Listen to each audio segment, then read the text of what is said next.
Kita nyo, sino lang ba kinakatakutan nila dyan? Caro Dante lang. Ilagay nyo, Mig Zubiri, sinong matatakot dyan? Tito Soto, sino matakot dyan? Amy Marcos, ilagay nyo, sino matakot dyan? Ang tatagal na mga yan. Ilagay nyo Caro Dante. Manginig sa takot ang mga yan, sinasabi ko sa inyo. Pag si Caro Dante Marcoleta naging Senate President, manginginig lahat, mga kababayan, pati daga, pati buhaya, mangisay pagka nakita si Caro Dante dyan na naging Senate President. Kaya mga kababayan, ano sa tingin nyo? Ano sa tingin nyo mga kababayan? Diba tama ako? Pag si Caro Dante ang nailagay dyan na Senate President, pati buhaya na mataba, magiging payat yan. Ilista nyo yan. Good morning mga kababayan. Once again, ito po si The Wonders sa Philippines. Ngayon po ang ating pag-uusapan, itong si Caro Dante Marcoleta, pati Malacanang mga kababayan, ay takot na takot dito. Dahil pinanindigan niya na hindi siya magiging aso ng Malacanang at gagawin niya ang nararapat at hindi ito magiging sunod-sunuran lang na magiging independent body ito na isusulong ang batas at pagkapantay-pantay at paninindigan ng bayang Pilipinas. Ito po ang kanyang sinabi mga kababayan. Dahil nga napapanahon na itong si Chis Escudero ay talagang aalisin na po ito mga kababayan, kasi nakikita nyo naman walang nangyayari sa Senado. Itong si Marcoleta isa po itong talagang magaling na abogado at congressman na ngayon ay talagang bagong upo na senador. Ngayon kasi pinag-aagawan na po ang posisyon na maging Senate President at nandyan na po yung mga pangalan na pinagpipilian. Senate President Tito Soto, gusto rin niya mga kababayan Ping Lacson, Amy Marcos at Mig Zubiri. Aba mga kababayan, ngayon pa lang mainit na itong upuan na ito. Sabi nga ni Marcoleta, kailangan ang maiupo dyan isang matatag, hindi nasusuhulan at hindi tinitingnan kung katropa, kaibigan, kapartido. Dapat ang ilagay nila ay maninindigan at hindi magiging aso ng Malacanang. Aba dahil dito mga kababayan, nanginig ang Malacanang dito. Sino ba ang mga senador dyan? Matatagal na sila mga kababayan. May nagawa ba? Ngayon mga kababayan, tignan nyo. Hindi po sa pag-aano, hindi ko tinataas masyado si Senador Marcoleta. Dati ng mga senador yan. Bongo, General Bato. Natakot ba ang kahit sino dyan? Wala. Mig Zubiri, natakot ba sila? Tito Soto, natakot ba sila dyan? Wala walang kagatol-gatol mga kababayan Kumbaga, walang epekto. Matagal na rin yan si Amy Marcos. Ngayon, may bago na parang kamay na bakal. Subok na sa serbisyo. Nanalo bilang kongresista.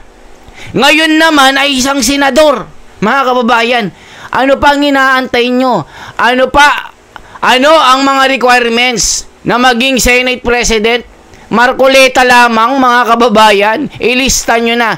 Ngayon mga kababayan, ginulat ni Caro Dante Marcoleta ang buong mundo at nang marinig ang kanyang boses, umalingaw-ngaw ito mga kababayan, umabot ito hanggang Malacanang at talagang nanginig ang Malacanang dito. Ano ba ang sinabi niya mga kababayan? Pakinggan po natin kasi talagang manginginig ang bawat isa dito. Marcoleta lang ang pinakamatibay, talagang isang uri ng pagiging Pangulo ito. Ni Senator-elect Dante Marcoleta ang kanyang pagiging independyente sa Senado at hindi sasangayuna na maging rubber stamp o sunod-sunuran sa kagustuhan ni Pangulong Ferdinand Marcos Jr. Si Eden Santos sa detalye. Hindi papayagan ni Senator-elect Rodante Marcoleta na maging rubber stamp ng Malacanang ang Senado. Yan ang tiniyak ni Senator Marcoleta sa kanyang victory party sa isang hotel sa Taguig City. Kinumpirma nito na pinag-uusapan ng kanyang mga kasamahan sa Senado ang susunod na magiging Senate President. Nais ni Senator Marcoleta na ang mamumuno ay kayang gampanan ang primary role ng Senado. Bukod kay Senate President Francis Chis Escudero ay kabilang sa contender si Senator-elect Tito Soto at Senator Amy Marcos. Lumutang din ang pangalan ni Senator Marcoleta sa isinusulong na maging Senate President. Naman po nila kung sino yung mga nagtutong galian. Tinatanong po nila ako kung ano ang aking saloobin. Sabi ko, gusto ko yung kung sino man ang magiging Senate President. Kailangan ipakita nyo sa akin yung direksyon na pupuntahan natin. Kailangan magkaintindihan tayo. Kailangan yung primary role ng Senado ipakita nyo sa akin na kaya ninyong gampanan. Ang Senado ay hindi isang rubber stamp. Na kapag ka sumusobra na yung executive department parang kami hindi ganun. Pag meron po tayong nakikitang hindi maganda sapagkat ito ay makaka-apekto sa buhay ng mamamayan, kumibo tayo, huwag tayo ipapaya. O nakita nyo mga kababayan na kay Caro Dante na po ang nagsabi at nagsalita na hindi siya magiging tuta ng Malacanang. Kasi sinabi niya dito mga kababayan, pag sumosobra na ang executive body, kailangan ang iluklok nyo dyan ay may paninindigan at hindi magiging rubber stamp. Hindi magiging aso o sunod-sunuran ito, mga kababayan. Mamaya maglagay sila ng nabubulungan na kukuha sa pabor-pabor. Sabi nga ni Caro Dante, ipakita nyo sa akin kung ano ang magiging direksyon ng Senado. Ano ang kanyang magiging tungkulin. Yung iba kasi mga kababayan, tumitingin pa sa mga luma. Wala namang nagagawa. Tito Soto, halimbawa, ang ilagay nila si Tito Soto. Anong nagawa niyan? Ang tagal-tagal niya ng senador. Anong nagawa niyan? Mig Subiri, anong nagawa niyan? Puro papogi lang yan. O ano pa? O, Chis Escudero, anong nagawa niyan? Sunod-sunuran lang din yan, na parang aso. Sabi nga ni Marcoleta, ang magiging Senate President yung may paninindigan.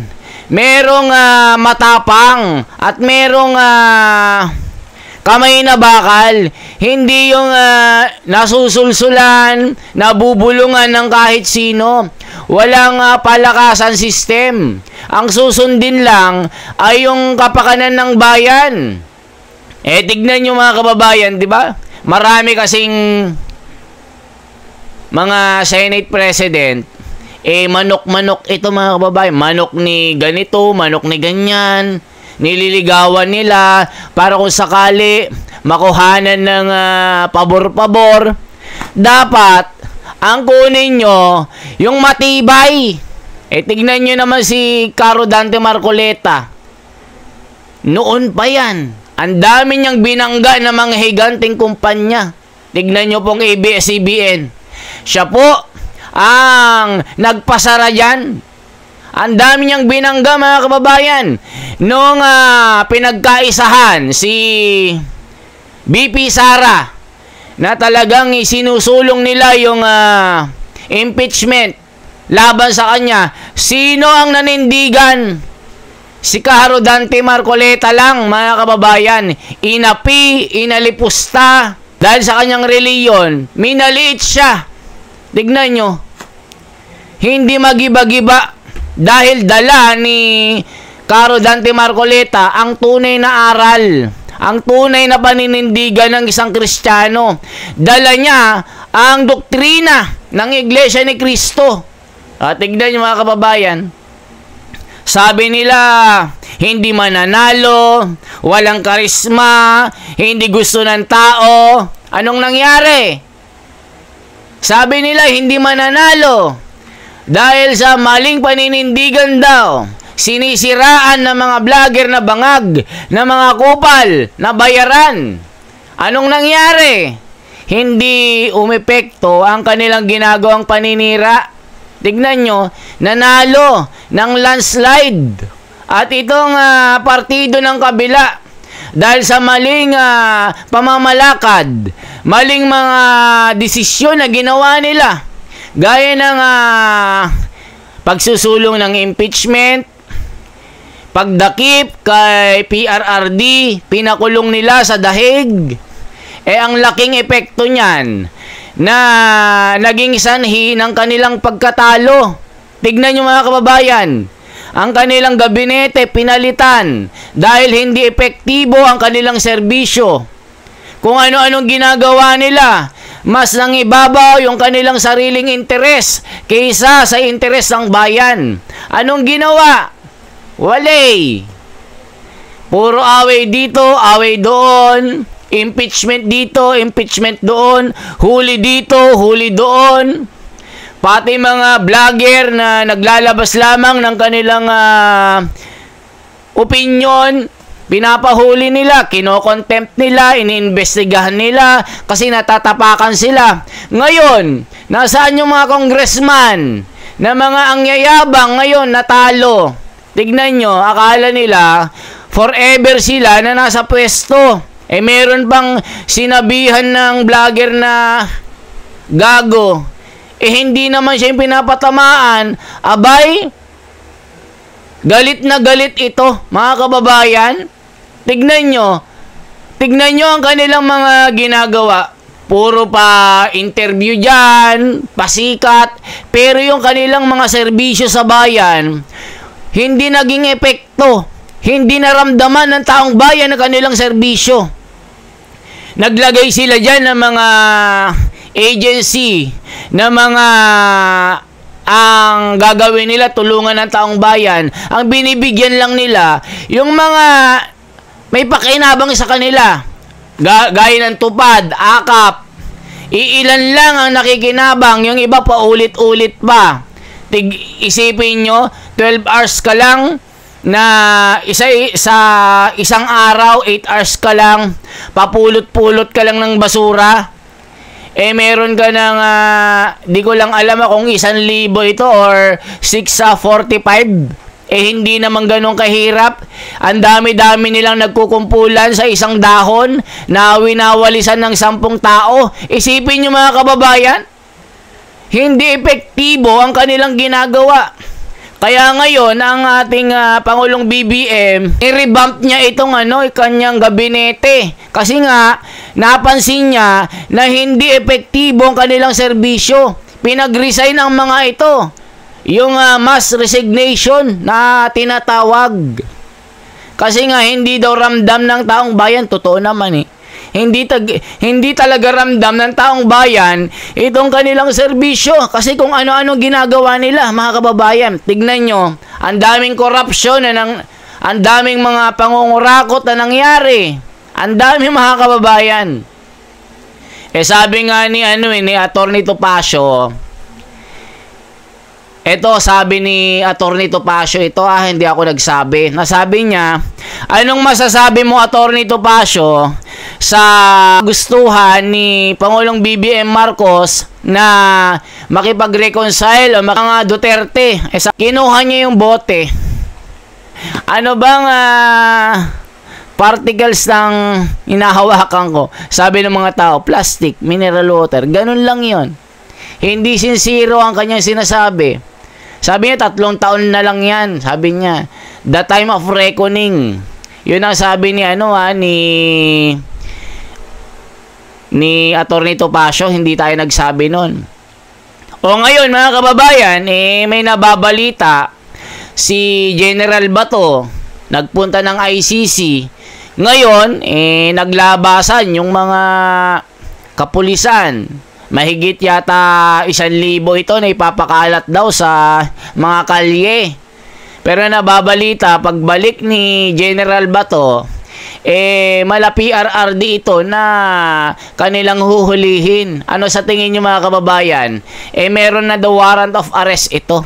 Ayan po yung mga kumakalat sa social media mga kababayan, na pati si Sara Duterte ay papahuli na rin ng ICC. Ayan na naman sila mga kababayan, puro huli-huli. Kaya galit na galit sa inyo ang taong bayan. Kasi nga, gusto nyo pong maalis talaga ang pamilya Duterte. Tignan nyo, bakit nanalo ng pagka-mayor si PRRD? Gusto ng bayan Sa Davao, nanalo siya. Nanalo si Pulong, nanalo si Baste. Nanalo yung kanilang isa pang Duterte. Isipin nyo mga kababayan, kung ayaw ng taong bayan ng mga Duterte, bakit nanalo si PRRD sa pagka-mayor? Ngayon, ang gusto nila, ayaw nilang i-proklama si PRRD na maging mayor. Ang gusto nila yung talunan, napapalit daw. Ayaw nga ng taong bayan Nandun naman yung vice mayor di yung anak niya ang iluklok dyan. Gusto nilang iluklok yung talunan mga kababayan.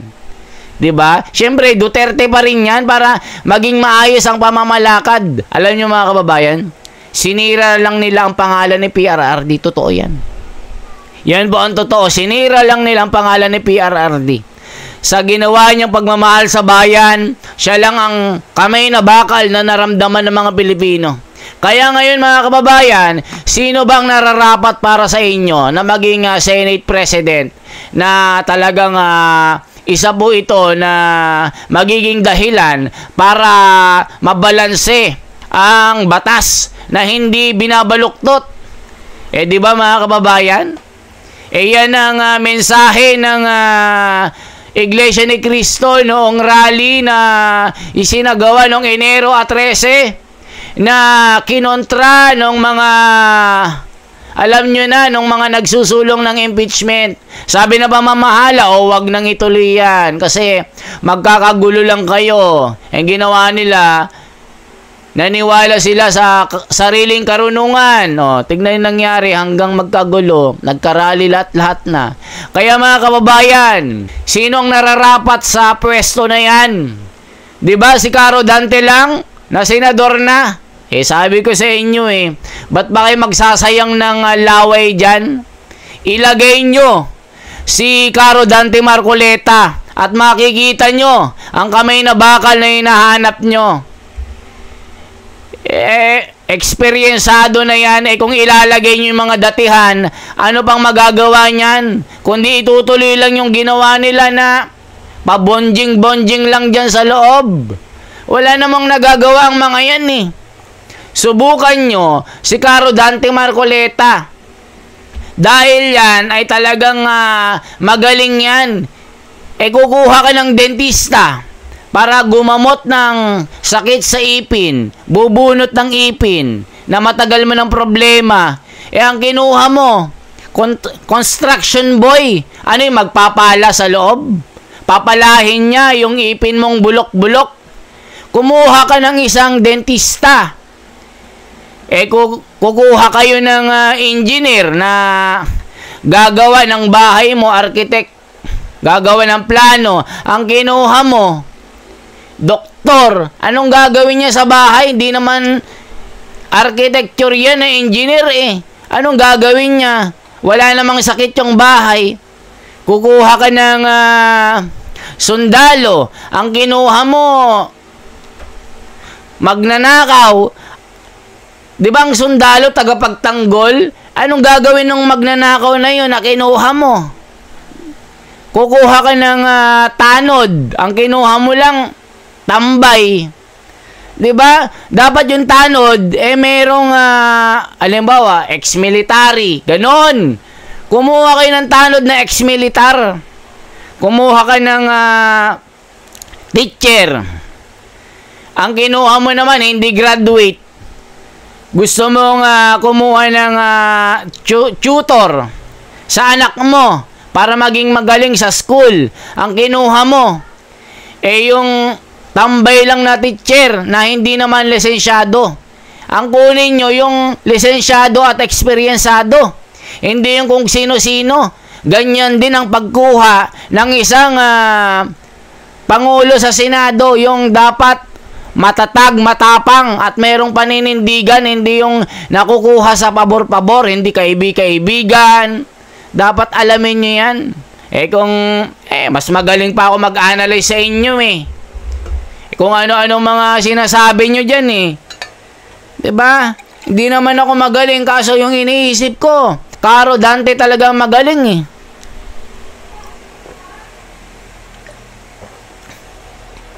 sino bang naninindigan lang dyan? Diba si Caro Dante lang? Kita nyo mga kababayan, wala na akong ibang nakikita na Caro Dante lang talagang kailangan dyan. Yan din ang nakikita ng taong bayan. Si Caro Dante Marcoleta lang ang nararapat na maging Senate President. History ito pag nangyari ito mga kababayan. Kaya itong mga drobo na ito, takot na. Nakita nyo? Sino lang bang kinakatakutan nila dyan? Caro Dante lang. Ilagay nyo. Mig Zubiri, sinong matatakot dyan? Tito Soto, sino matakot dyan? Amy Marcos, ilagay nyo. Sino matakot dyan? Ang tatagal na mga yan. Ilagay nyo Caro Dante. Manginig sa takot ang mga yan, sinasabi ko sa inyo. Pag si Caro Dante Marcoleta naging Senate President, manginginig lahat, mga kababayan, pati daga, pati buhaya mangisay pagka nakita si Caro Dante dyan na naging Senate President. Kaya mga kababayan, ano sa tingin nyo? Ano sa tingin nyo mga kababayan? Diba tama ako? Pag si Caro Dante ang nailagay dyan na Senate President, pati buhaya na mataba, magiging payat yan. Ilista nyo yan. Yan yung aking opinion at reaction sa napipintong pagpapalit ng Pangulo ng Senado. Kaya mga kababayan at mga kapatid, once again, ito po, si The Wonders sa Philippines. Yan po ang ating parte. Ito ang aking opinion. Mabuhay po. Isang like, isang share po at isang subscribe. Mabuhay po.